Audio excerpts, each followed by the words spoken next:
We have two major concepts left to talk about in section 4B. They are APY, which is annual percentage yield, which is kind of similar to APR, and we also have compounding continuously. So let's look at APY first. So what is annual percentage yield? Notice that this looks very similar to APR. Well, annual percentage yield is the actual percentage of interest your investment earns after 1 year. So when we had simple interest, for example, say we had put $1,000 into a bank account. Well, if we had a 5% APR, we would earn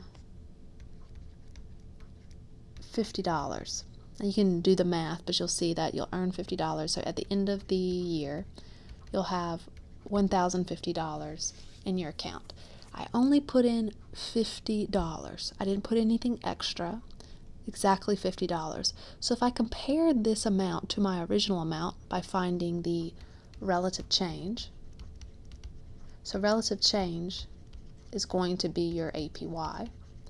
You would say, what's the difference? So I take my new value and I subtract my old value, and I get $50, and I divide it by my original, and then I multiply it by 100, and then I add a percentage sign, and you'll see that you get 5%. Let's see in the calculator. So 50 divided by 1,000, multiplied by 100, 5. So the APY, the money you made in interest compared to your original amount, is 5%, which is exactly the APR when we're dealing with simple interest.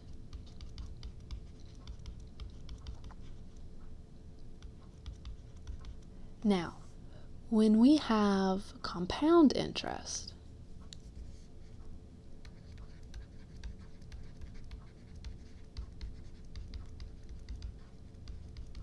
and we have, let's say, an investment of $1,000, and let's say we compound monthly.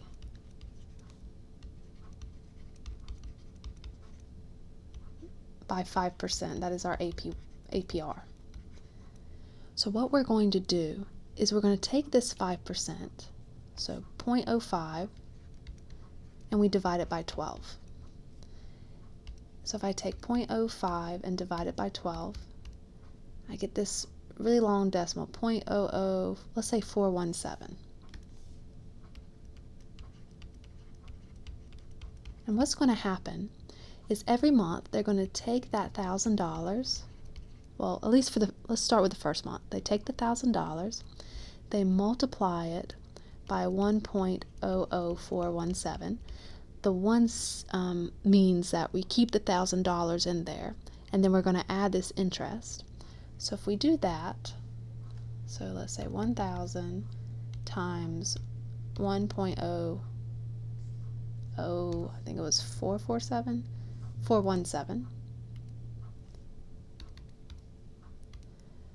we get $1,004.17, which makes sense, right? It's got 3 zeros, move it 1, 2, 3, 1,004.17. So that was how much money you would have, let's say, at the end of January. So if you wanted to figure out how much money you have at the end of February, what you're going to do is you're going to take this new amount, 1,004.17. Because remember, compound interest adds to the original amount plus the interest already earned. Simple interest doesn't do that, but compound interest does. So we would take this and multiply it by 1.00417, because that's the amount of interest we get each month, and then 1 meaning we keep the amount of money that's in the account, exactly like what I did here. So I take this amount, multiply it by 1.00417, and I get 1008.36.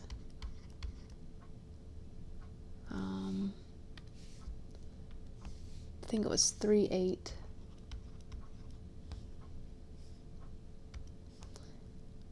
Let me double check. 1008.36. Okay, 1008.36. So what's going to happen? So this is the end of February.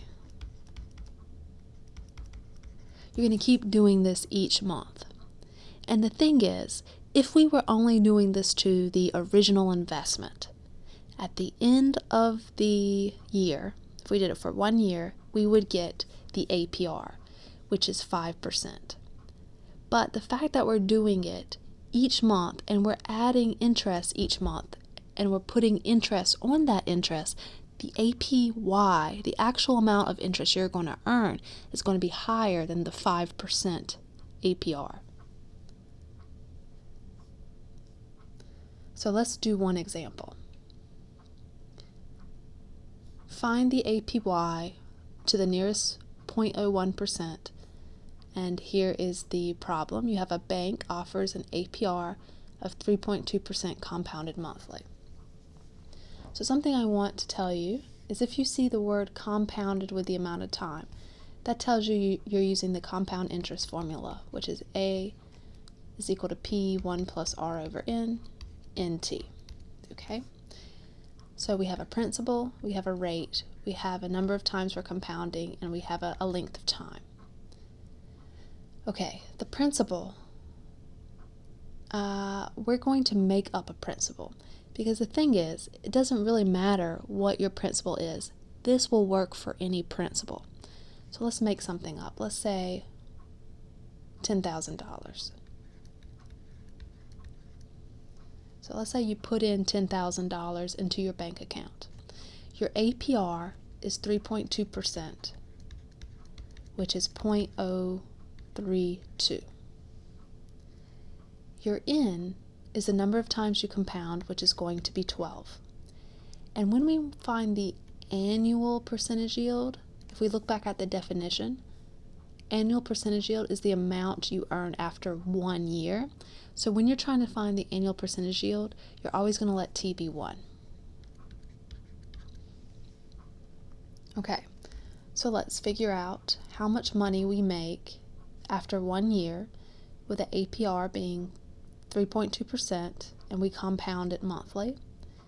So let's just do that right now. So we take 10,000, multiply it by 1 plus 0.032. We break that into 12 installments, and then we raise it to 12 times 1. So it's just 10,000, 1 plus 0.032 divided by 12, raised to the 12, because 12 times 1 is 12. Let's put that in the calculator. So 10,000 times 1 plus, I'm going to put in parentheses this part here, 0.032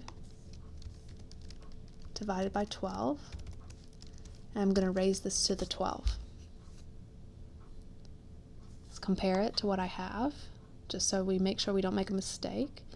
10,000, this is in parentheses, looks exactly the same. I hit enter. I get 10,324. Let's write that down.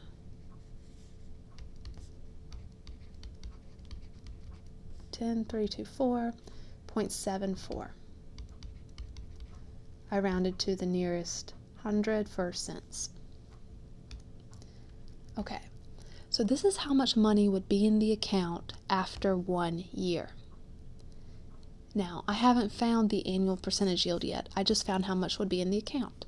So what I'm going to do to figure out my APY, this is the relative difference or relative change. You're going to take your new amount, which is this 10,324.74, you're going to find the absolute change, so you're going to subtract the original, and then you're going to divide that by the original and multiply whatever you get by 100. And then you're going to add a percentage sign when you multiply by 100. Don't put 100% in the calculator. Multiply 100, and then whatever you get, write a percentage sign beside it. Okay, so this number, subtract this one, is going to be 324.74. So I subtract 10,000. And then I divide by 10,000. And then I multiply by 100. I get 3.25.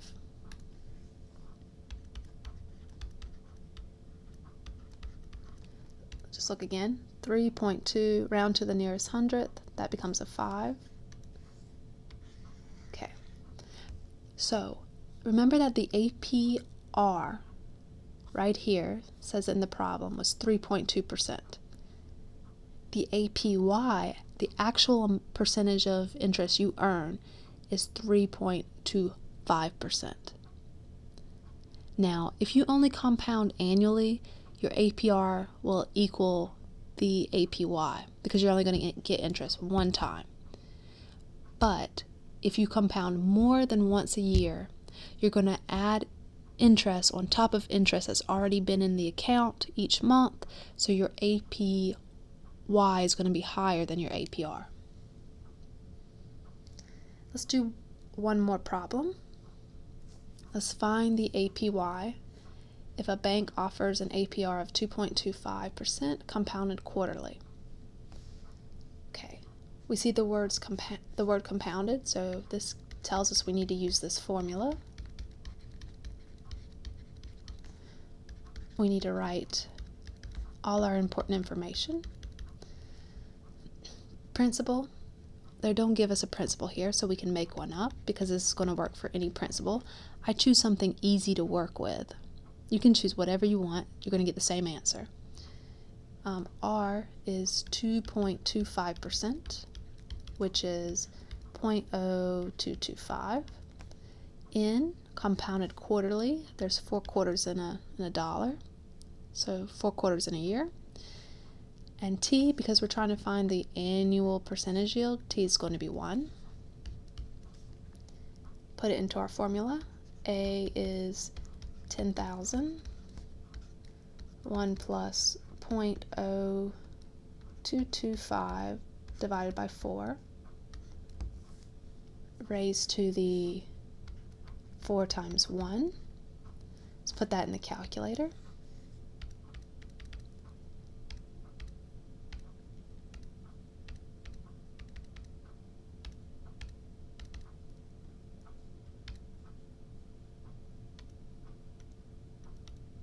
Just do 1. No. 4. Let's compare it. So we have 10,000, 1 plus 0.0225 divided by 4 raised to the 4, because 4 times 1 is 4. Enter. We get 10,226.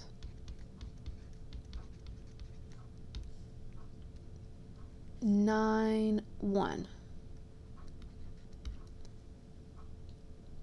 Okay, let's find the APY. So the APY, which is the relative change or difference, you just take the new value, subtract the old, divide by the old, and multiply by 100, and then add a percentage sign after you do this in the calculator. Okay, so let's subtract 10,000.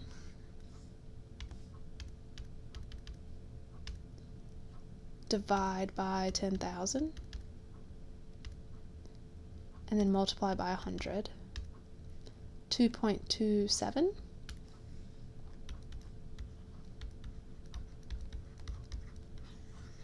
Let's check again.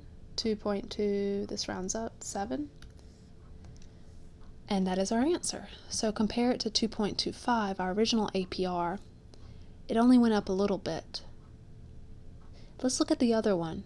Notice that 3.2 to 3.25, it went up a 0.05. And this one, we only went up 0.02. And that's because of the amount of times we're compounding it. Here, we're only compounding 4 times. And the other problem, we compounded 12 times. So because we're compounding less, we're going to earn less interest on the interest. So the actual APY is only going to be a little bit bigger than the original APR.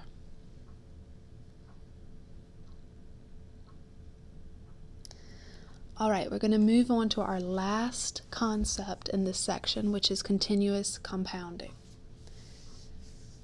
So when we were compounding annually or semi-annually, monthly, daily, what we did was we took the APR, and if we were compounding, let's say the APR was 5%, and if we compounded monthly, we took the 0.05 and we divided it by 12. And we said that each month we're going to add this amount of interest. We're taking the original 5%, dividing it into 12 pieces, and then whatever we get, we multiply our original investment or our investment with the interest, and that would be the amount of interest we're adding to the account. So it would make sense to make this number as big as possible, because the bigger it is, the more interest you're going to add to the account each month. Your APY is going to keep getting bigger. So if we wanted to do something like compounded daily,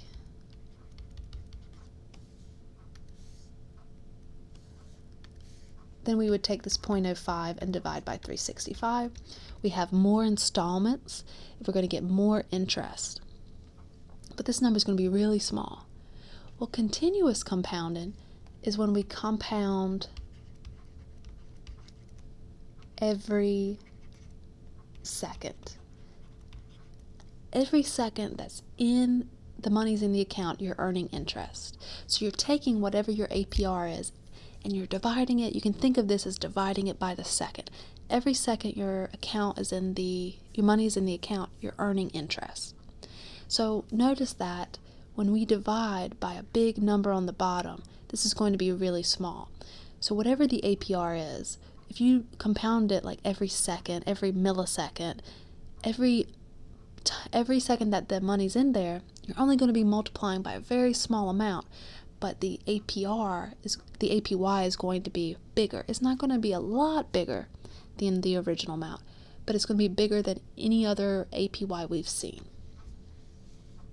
So compounded continuously is the best type of savings account because you're going to get money every second your money is in the account. So you're going to earn interest every second.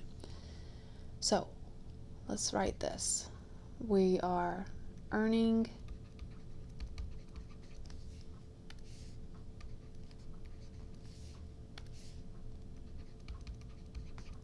interest every second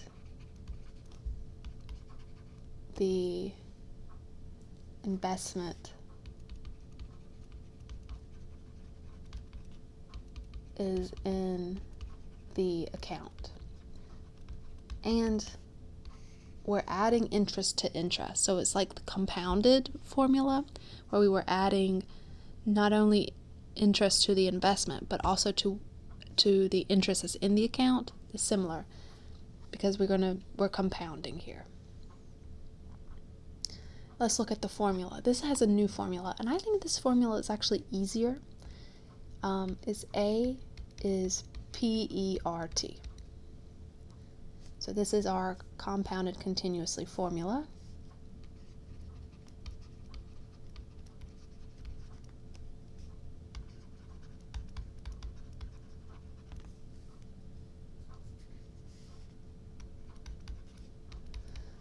And we see a lot of letters that we've seen already, this A, P, R, and T. They're all going to mean the same thing. The only new thing is this letter E.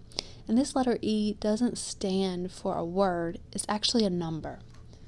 So let's write down P is your principal. R is your APR, your annual percentage rate as a decimal. T is time, and this is in years. A is your accumulated balance.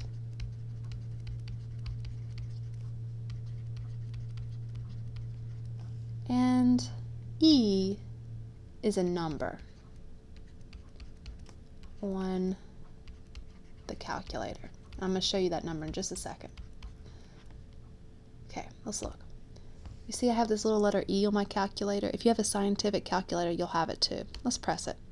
Let's see what that number is. It's about 2.72. So this number is about 2.72.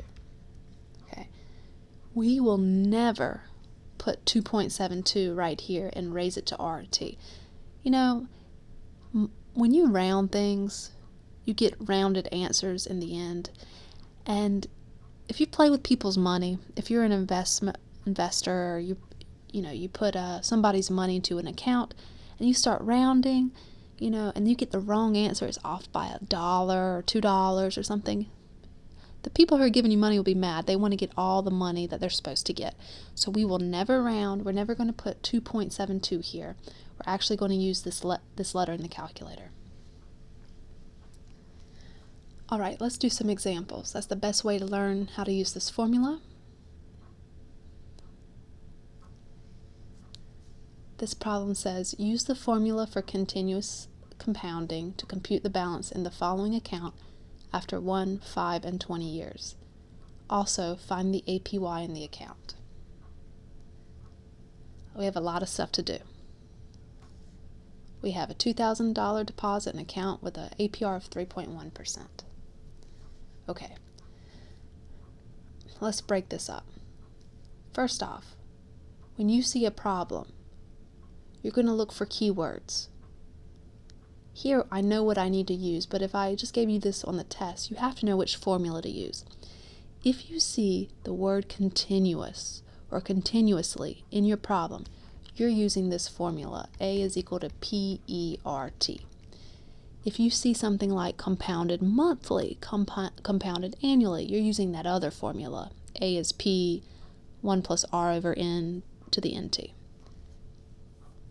Okay, so this is these two key words tells us that we have this formula and we need to use it. So we're going to compute the balance after 1 year. So let's put 1 year here. Then we want to do 5 years. I'm going to put 5 years here. And then I'm going to put the last one, which is 20 years. Let's put it here. Okay. It says we put a $2,000 deposit. Let's write that here. P is 2,000. APR, which is your R here, is 3.1%, which is 0.031 as a decimal. And for this case here, 1 year, T is going to be 1. So let's find A. A is 2,000. E, 0.031, let's put parentheses here, times 1. Let's put that in the calculator, just 2,000 e to the 0.031, because anything times 1 is itself. 2,000 times e raised to the 0.031. Let's compare it to what I've written down. 2,000 e to the 0.031. Hit enter. 206297.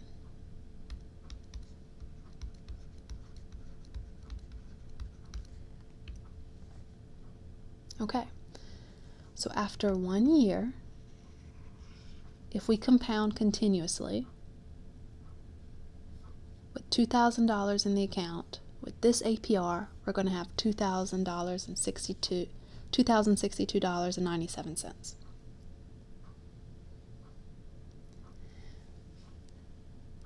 Let's do 5 years.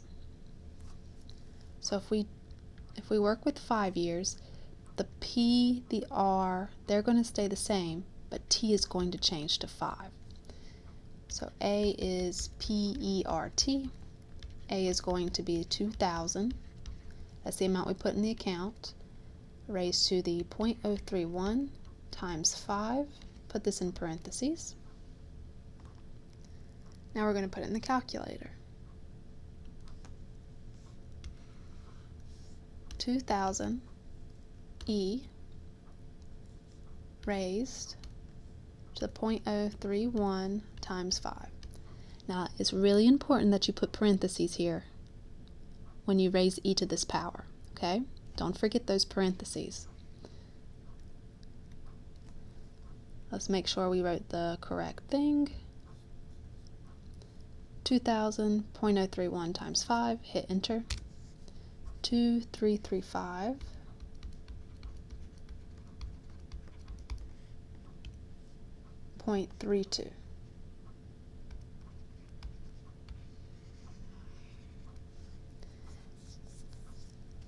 Great. We have one more to do. T is 20. So A is PERT. We're putting 2,000 in, e to the 0.031 times 20.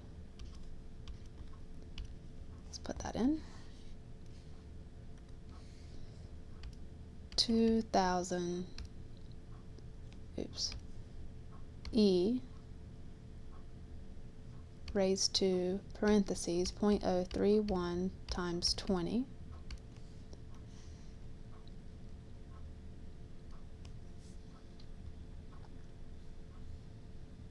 Yeah, it looks just like this. Hit enter. 3717.86.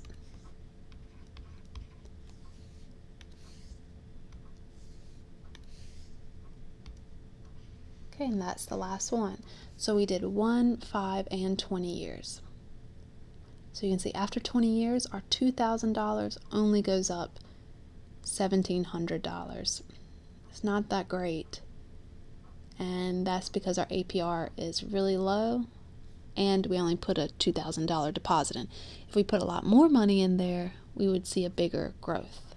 Well, it'd be the same percentage-wise growth, but the money would be bigger. So we have done this part, the 1, 5, 20. We also want to find the APY. So to find the APY, we're going to look at this thing right here. Because here we've already calculated how much money is in the account after 1 year. Remember when we did APY with the compounded monthly or daily problems, we calculated how much would be after 1 year, then we subtracted it from the original and divided by the original amount and multiplied by 100. So we've already done most of the work here.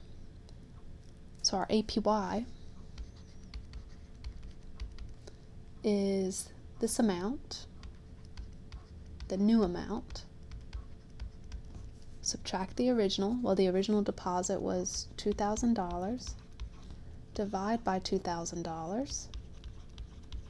And then multiply by 100. And then add a percentage sign. So 206297. Subtract 2,000. Divide by 2,000. Multiply by 100, 3.15%. So our account went from 3.1% APR, the actual APY is 3.15%.